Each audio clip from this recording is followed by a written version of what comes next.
This story begins where many others generally end. At the time, I worked for a detective agency known as HPD, but I couldn't know then what the acronym really meant. I don't think I ever really knew.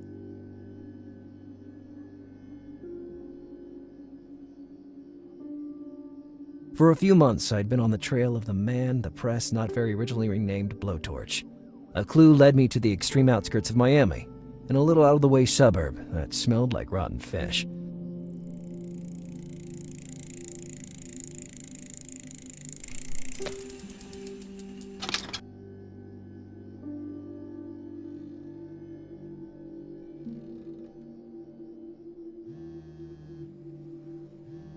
Operator, the caller you have dialed is unavailable. Do you want to leave a message?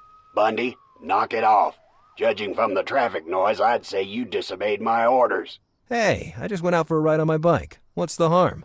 At 10 in the evening, I told you to stay home. The case is ours. We're already racing to the scene of the tip-off. But the cavalry's already here, boss. Let me find one of those clues that Blowtorch left for me, and we will stop the next murder before you even divorce your third wife. I'm on my fourth, Bundy, and I will never understand why that killer keeps leaving clues just for you. Do you need to ask? Because I'm his archenemy, his nemesis, his worst nightmare. More like he enjoys leaving you every time grasping a handful of air. Oh yeah. Remind me again, old man. Who stopped the Puerto Rican surgeon and the arsonist of the southeast coast? And what about the... All old news, Bundy. You haven't caught a break for a long time, and for months you've been following Blowtorch without any results. Why don't you go on holiday and let us do the work? I'm in Miami, dude. Working here is a holiday. I'm serious, Lars. Give it up. Listen, boss. I will limit myself to a stealth approach. Identify the victim's flat. I write everything down. I smoke a cigarette. I admire the skyline. I wait for reinforcements. No shootout planned. That would be difficult, since you never carry a gun with you. Well, once a chick told me that the weapon at my side makes me clumsy. Don't cause any shit, Bundy. We'll be there in a short while. Okay. That means I have a short while to solve this case. What did you say? Nothing. Bundy, don't screw things up, or I swear... At previous crime scenes, we always found a letter addressed to me, abandoned in the mailboxes. This time, maybe, I would be able to find that letter before the crime was committed. But I had to hurry. I looked at the various mailboxes and found what I was looking for. An abandoned envelope with no writing or stamps. The only problem remaining was how to open the mailbox. Maybe using something thin for leverage. My badge wasn't exactly the right tool to wedge this open with, but it was worth a try. The only thing I accomplished was jamming the badge into the narrow crack above the mailbox. Here's what the taxpayers' money was being used for. The conditions of that sidewalk were getting worse. A stone bigger than the others just fell off the sidewalk. And who was I not to accept the kind gifts from Providence?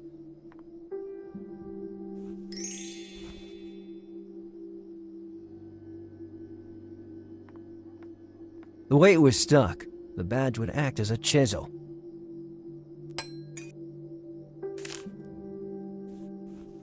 As usual, the letter was ripped and written with invisible ink. I was sure I had some Scotch tape somewhere. Well, I'd have to think about the invisible ink later.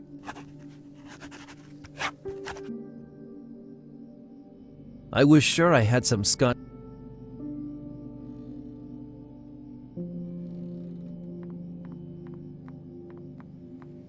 Maybe there was still something useful in Green Dart's flask. Normally I would have filled it with scotch, but I didn't want to find myself in Orlando investigating a red whale again.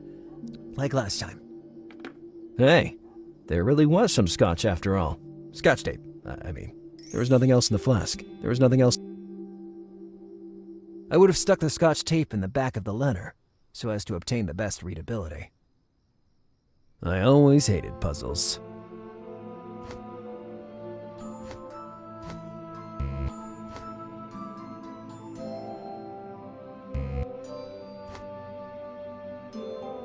If I have to waste time on this...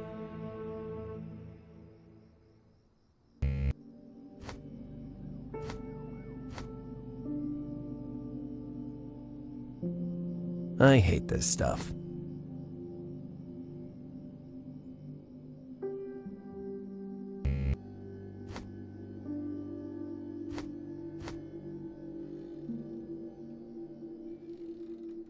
Once I received a 1,000-piece jigsaw puzzle as a present. I sold it to my nephew.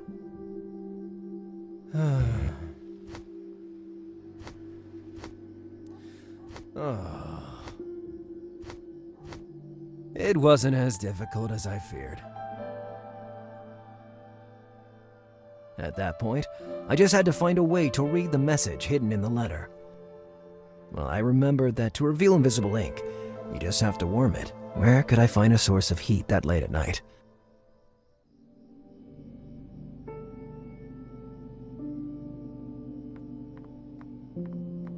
The vending machine's engine emitted a faint heat, maybe intense enough to show the hidden writing on the letter.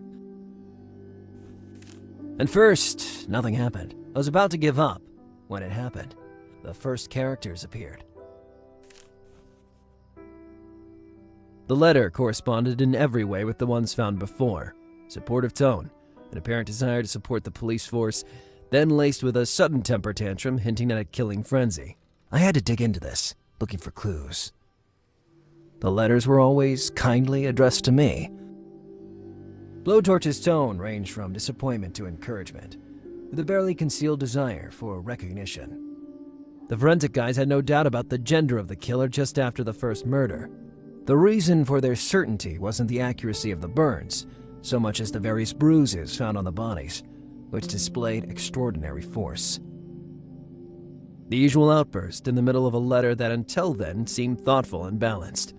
Then I saw the emoticon at the end of the paragraph. That was new.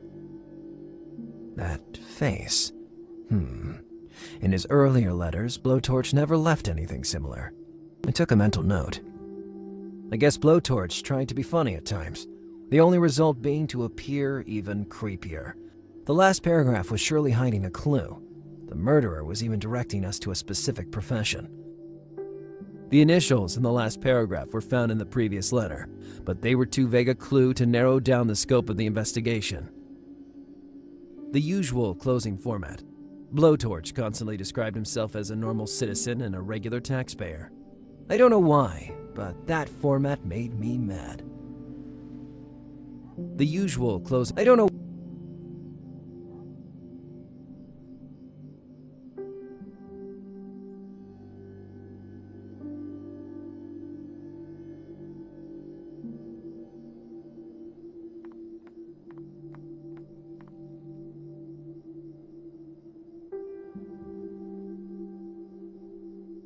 Someone left a stupid smiley on the intercom. That smile left on the letter and the one on the intercom were identical, so I could rule out a simple coincidence. I had just identified the apartment I was looking for.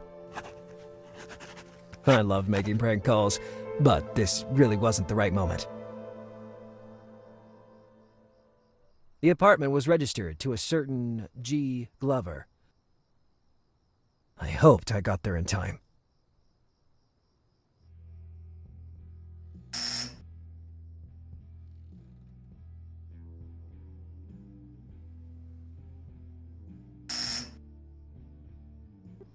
Yes? Who is it? I'm Detective Bundy from HPD. If you don't mind, I need to ask you some questions. He didn't answer immediately. Moments of total silence passed, during which I thought he had hung up. Sorry for the hesitation, but I really don't understand what you would want from me. I'm just a normal citizen who... Yes, of course, but I really need, and I mean really need, to talk to you. With a certain urgency, too. Can you open the front door? I hate to be a killjoy, but you have a warrant. I don't want to get into trouble with my landlord. You know what? I guess I forgot it in my other hand. Anyway, I already told you that... Listen, the landlord is a real pain in the ass, and I don't want any trouble. If it's such a big deal, you won't have any problem coming back with a warrant. Good night. In my entire career, I had never been mistreated like that by someone I had to protect. Despite the fact that the guy was an idiot, I couldn't let him be killed in cold blood. Besides the front door, the only visible way in seemed to be the fire escape above. That ladder would make a perfect way in, but how could I reach it? That ladder would have been the perfect... Maybe in that alley, I would find alternative access to the building.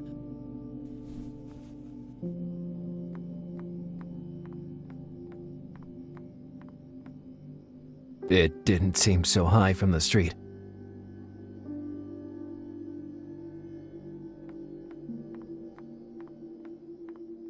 Maybe, or maybe not. Was it really worth it? In that moment, it didn't seem to be a good solution to me. In that moment, the greatest champions in history were looking at me from the sky, cheering for me and waving their arms. Ladies and gentlemen, introducing the newest member of the Baseball Hall of Fame, Lazarus Stonearm Bundy! Give it up for the only, the incomparable, Lazarus Bundy!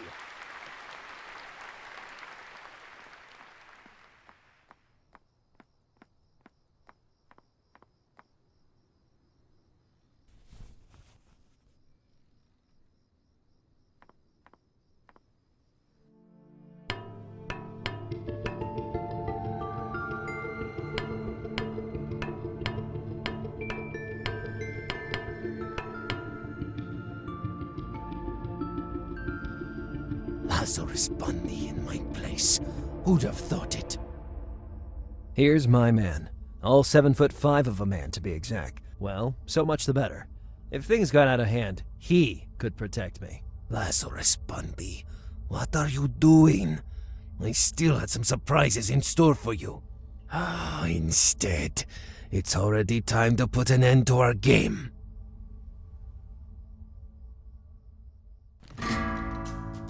Just then, I knew I misunderstood the whole situation.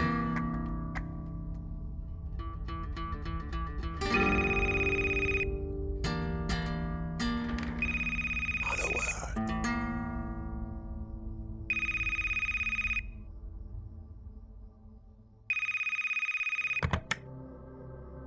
Things went down dramatically. I had no gun, as always, and I had to deal with a mastodon ready to kill his next victim. Burton would surely arrive with backup shortly after. But, how shortly? Moreover, we were convinced we had to protect the man who instead just revealed himself to be the monster we were hunting. I thought of sending a text to warn him, but I had no credit on my phone, having accidentally subscribed to a live weather service. I was in more danger than ever, but at least I knew the weather was fine in Baltimore. One thing was for sure, I couldn't wait anymore.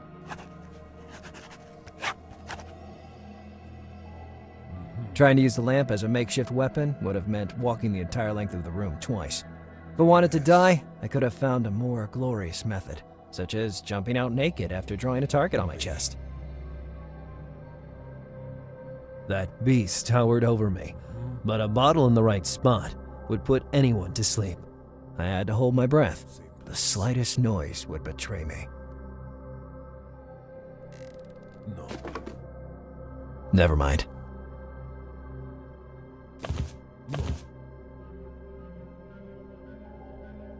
I told you to close that sewer hole, you slut! If I hear even one more whisper, I'll be forced to use more brutal methods than usual. Is that clear? Could be. Freeing the girl was going to be way more difficult than that. I just have gone from the frying pan into the fire. Yes. He left the storage room open. Yes. I had a pretty good idea of how to distract the threatening big guy. Yes. I just have gone from the frying pan into the fire. I was desperate and in dire straits. I could do nothing but go for broke. No.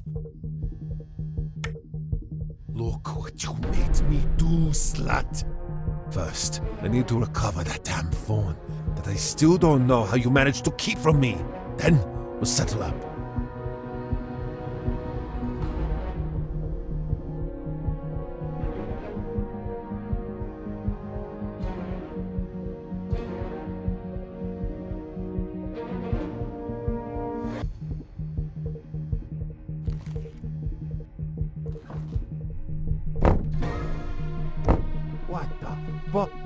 Stay calm. I'll get you out of here in a split second.